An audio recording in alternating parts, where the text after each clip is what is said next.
aircrafts, now let's come to the different kind of trainings that a cabin crew member has to undergo. So let's take a look at them. She has to undergo an initial cabin crew training, a conversion training, recurrent training, refresher training, and cabin crew instructor training. Each and every cabin crew member needs to undergo all of these trainings, and we will now look at each one of them in a little detail. Coming to the first kind of training, initial training is the kind of training which every cabin crew member when she joins a particular airline has to undergo. Now this initial training can last from 45 days to 60 days at a stretch. A job of a flight attendant is not easy, and it requires a really high degree of responsibility and specialization to ensure the safety and service of the passengers. Therefore, the cabin crew member who has to undergo the training needs to have a combination of theory as well as practical. So she needs to understand the modules which are there in the training really in depth.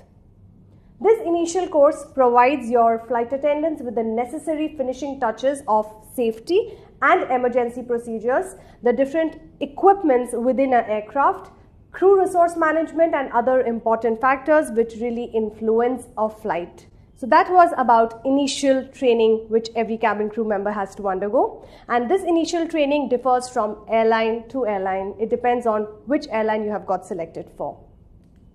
Coming to conversion training, now a cabin crew member has to fly different Airbuses or Boeing aircrafts which have different models. She might be flying an Airbus or a Boeing or even an ATR, which is a propeller aircraft. To know the different type of aircrafts in detail, she has to undergo something known as a conversion training, which makes the cabin crew familiar with that specific aircraft type, the safety systems, the service equipment, and the usage of all these. It is also having related with different kind of standard emergency procedures for that particular type of aircraft.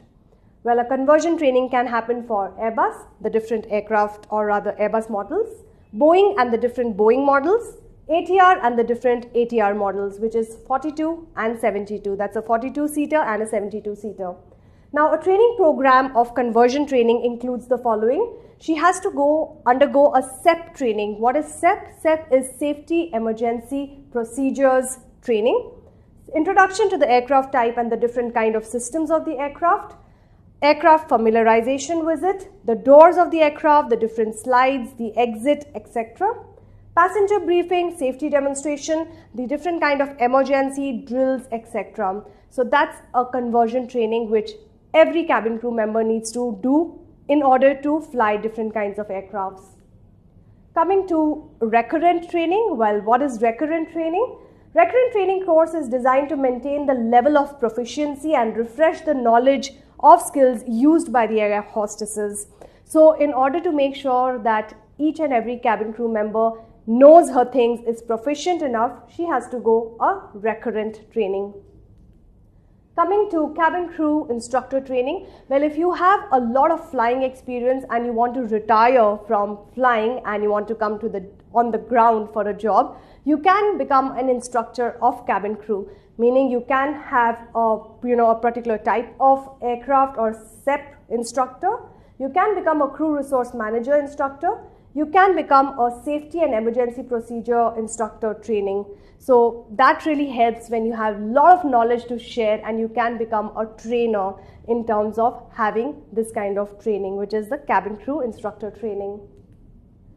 A refresher training is to be undergone by a cabin crew when she has not flown for 6 months or even longer period of time. When she has a gap of 6 months or more, she has to undergo a refresher training and kind of understand the different modules and really prepare herself well, after which she even needs to take an examination to know that she is proficient and efficient enough to fly. So that's about refresher training.